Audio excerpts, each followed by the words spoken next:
Đây, ông bố đây. Nay lạc ớt tiếp dâu không bố? Lạc lâu lâu có ăn trái không nha? Ăn nhót á.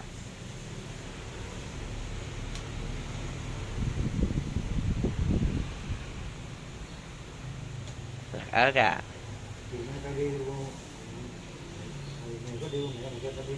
Không, không có đi. Rảnh đâu rồi đi.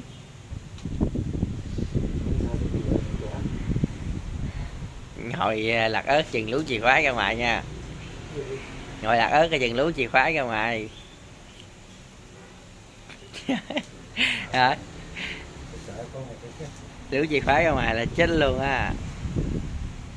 Nó ông nội rớt chìa khóa ngoài ra ngoài nói chìa khóa của ông gì đâu rớt, nó cái đó ông nội để ngoài đó, ngoài ông rớt rồi đó, ông nội nó của nó của mình bỏ rồi ơi.